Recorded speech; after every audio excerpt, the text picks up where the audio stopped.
So my name is Chris Slafter, and I'm really grateful to be here today. And I'm really happy to see you all, and I'm very excited to be talking with you about something potentially dry, survey taking and survey administrating, but I hope it's going to be a lot of fun for us all.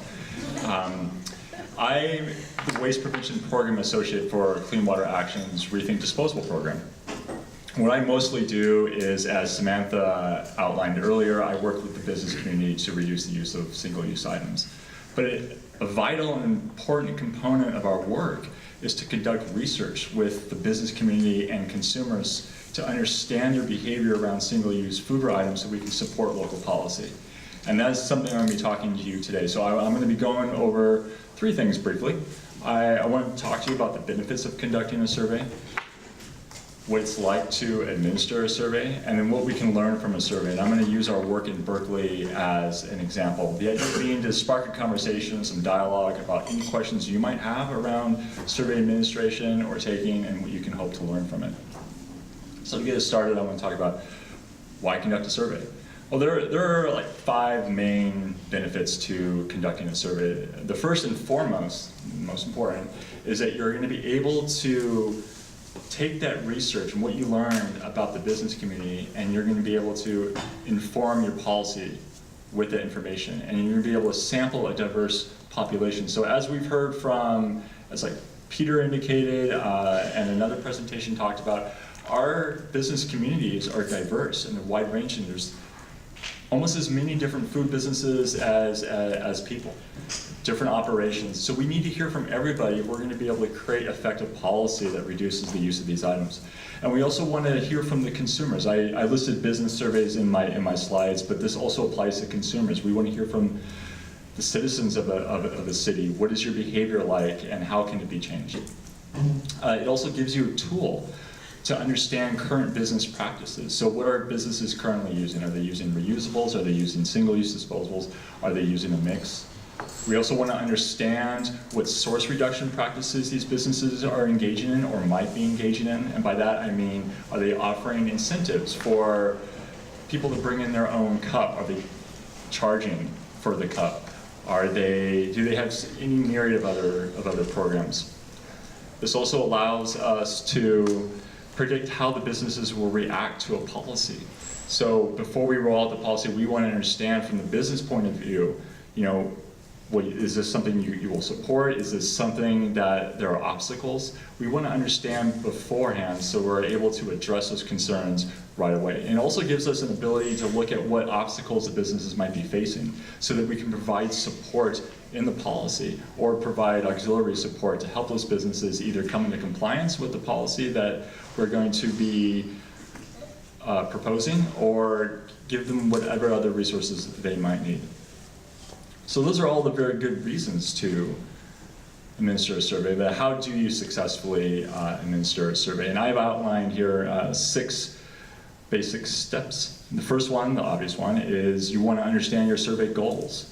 So what do you hope to learn? What will you take and add into your policy? So for example, if you're wanting to attach a charge to disposable cups, you're going to want to know from consumers what charge will incentivize them to bring their own cup, what charge would incentivize them to stay on site, what charge are businesses comfortable with, what have they used, what's not worked, what has worked. You want to understand how many businesses or consumers you need to survey, so what kind of sample size do you need to have in order to have a statistically significant sample size. You understand where your business communities are so you most effectively administer the survey. And you take all that information and you create a survey. That's step 2. And coming from personal experience, I can say that it's really beneficial to have a survey that is short and sweet and to the point. When you stop a consumer like on the street, no one wants to stop and take a survey. I've surveyed hundreds of people, and I can tell you, I think I've had 2 people who were stoked about it. They're like, I get to answer some questions, but that's not normative. And then business owners are incredibly busy people, and so you need to have a survey that answers everything you need to know, but also does it in a way that respects their time. And that also brings us to map your survey area. So you want to know where the businesses are so you can effectively go out there, you make a list of all the businesses. And that allows you to create teams of surveyors if you're going to be using door-to-door surveyors. And then you hire, train your staff if you need to, if you're going to be using volunteers or interns or staff that you already have, and you want to train them in survey best practices. So how do you I think the most important thing is how do you respect a business owner's time? So you want to understand business hours of the business district. You know, you don't walk in there at noon and talk to a business owner. They're just going to turn you away. And then even if you come back, they're going to be less receptive because you walked in there at a time when you know they're going to be busy, right? So little things like that allow you to more effectively administer the survey. The fifth step is administer the survey. There's nothing really to talk about there. And then in the final step, you collect the data, you analyze it, and you report on it. And that is the tool that you use to help support policy. So that final document, when you've analyzed and reported on the data, is what you bring to city council meetings, it's what you bring to the board of supervisors, it's what you bring to representatives, meetings with mayors, other stakeholders, because it's what you're going to be using to inform anything that you're going to do. So let's look at an example. So I helped create and then administer the survey in Berkeley, also did one in San Francisco. And we wanted to know 4 basic things in Berkeley. We wanted to understand what practices the businesses were currently engaged in. So were they using disposables? Were they using disposables? I think I said disposables twice. Were they using reusables or were they using disposables? I wanted to know what source reduction practices they were currently engaged in, what source reduction practices they might be engaged in. And we wanted to know what businesses were out there that would support policy. So when it came time to discuss how the policy would be implemented, when it came time to approach city council, we wanted to be able to have business support of our survey. Okay. So what did we learn? We learned 4 main things. We learned that the majority of the businesses in Berkeley, as Martin mentioned, are in fact using disposables, and it's a mix. So the top graph in the blue, those are the businesses that are only using disposables, 27% of the businesses that we surveyed.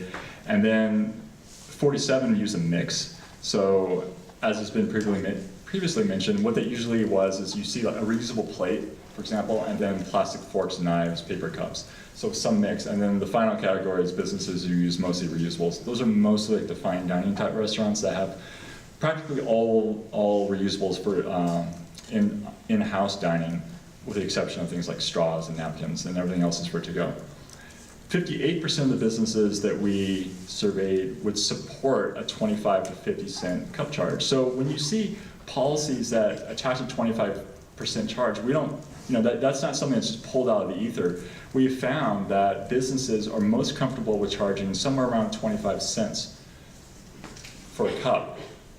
Also, when we surveyed consumers, and this is something I learned in our San Francisco survey, most of those surveyed would respond best to a 25-cent charge, right? They would change their behavior at that ceiling.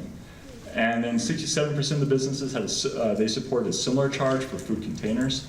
And then lastly, 74% of the businesses would support a charge if it was a charge that all businesses were required to charge, and it was the same amount. And then half the money went back to the businesses and half the money went to street cleaning. I know that in Berkeley, the policy ultimately brings all the money back to the businesses. But I think that result kind of showcased the fact that these businesses really cared about their environment, about the quality of their streets and their business community, and they wanted to see a change for the better. So all these results are published and available. And if you would like a copy of our survey for San Francisco, our survey for Berkeley, please get a hold of me at that email address, and I will get back to you. Also, if you're interested in conducting a survey, if you have any questions about a survey you're currently conducting, please get a hold of me. I'm available as a resource, and our entire team is very interested in talking to you. If you would like to bring ReThink Disposable to your business community, you want to see your business become participants in our program, we're happy to sit down and talk about that. So thank you so much for listening.